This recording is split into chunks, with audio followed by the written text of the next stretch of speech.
Weber Traveler Portable Gas Grill Walk Around Review. Hey, this is Ricer from Smoke Barbecue Source and welcome back to the channel. But if you're new here, you might want to think about subscribing because we're going to be doing a lot more barbecue pit reviews to help you make your choice a lot easier. Weber sent me this grill for free. No money exchanged hands, and this is just my opinion on the Weber Traveler. So let's get right to the source. The unboxing and assembly on the Weber Traveler is super simple. Like all Weber products, the packaging was awesome. And the assembly, anybody can do it. All you got is a couple parts, slam them together, and you can get to grilling. Setting up the Weber Traveler to cook on is a breeze. Unlock it, pull out the handle, put your foot on the leg, and just lift it up and it'll lock right into place. Slide in that ash and grease pan, put in both of your grates, and then just spin on a small little cylinder. You can also pick up an accessory and hook it up to a 20-pound tank. Breaking the Traveler down for storage or putting in your vehicle is really simple, but you have to take off the gas cylinder to close it up, and that's a great safety feature. After you get that off, just pull back the handle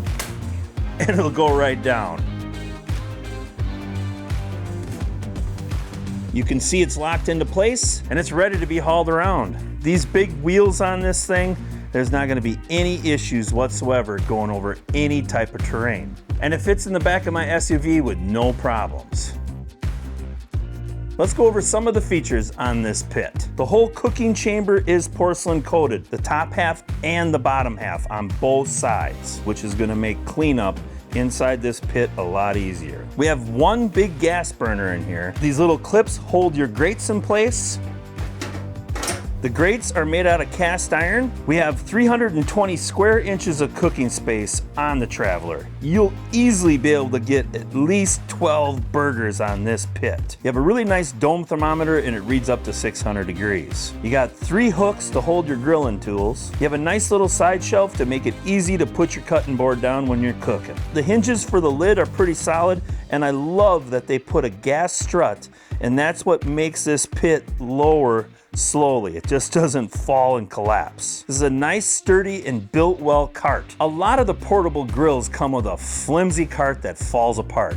The Traveler, you don't have to worry about that. I think I could almost sit on it and it'd hold me up too. Well, as long as I don't bounce around on it, it'll still hold me. This is the locking mechanism. Here's your igniter and your single burner control. Some of you might wish that this had 2 burners. I don't. I'm just taking this up north camping, or I'm gonna be going to a baseball game and do some tailgate. I just plan to cook brats and hamburgers and steaks and some chicken breasts, do the basics on this pit, and it's got you covered. It's always important to do what's called a burn off on any brand new grill that you purchase. And on this pit, it's pretty simple. We open up our lid, push in the gas knob, and turn it to ignite, and press your igniter. And you can see we've got a blue flame, so we know that we're running. Just leave it set right at high, and then you're gonna close up your lid and you're gonna let this run on high for 20 to 25 minutes. I ran the Traveler for 25 minutes. Let's check and see what those grate temps are at. And for this, I'm gonna use my IR gun.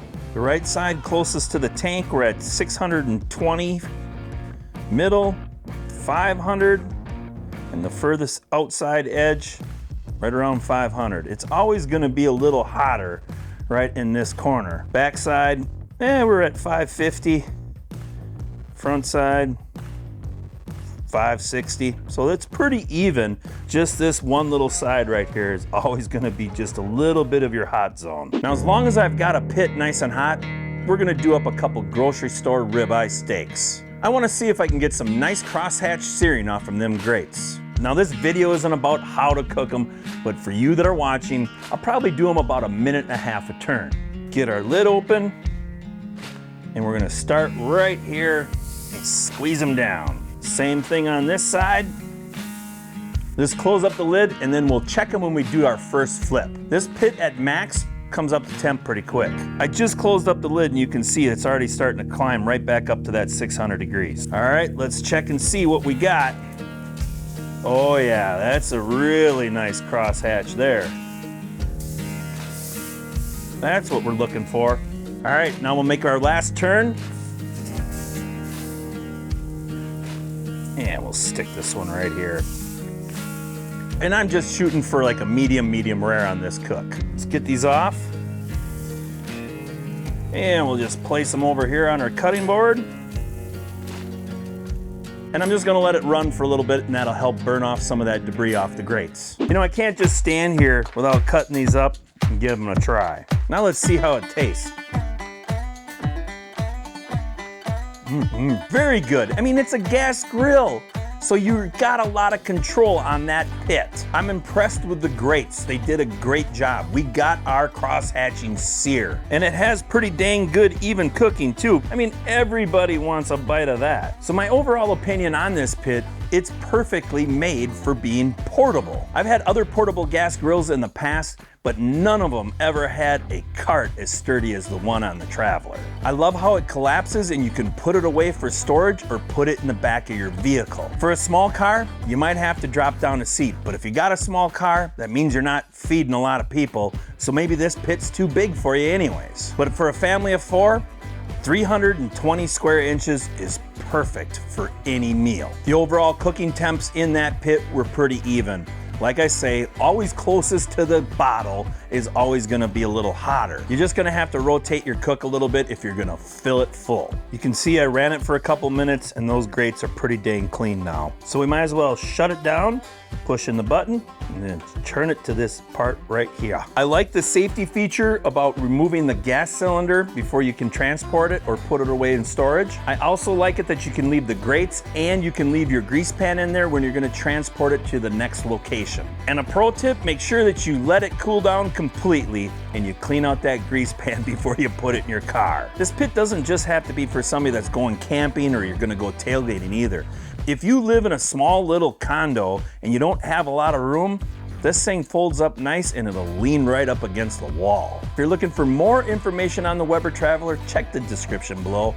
There'll be links on pricing and there'll be an in-depth review on this pit. I appreciate you watching and I'll see you in the next video.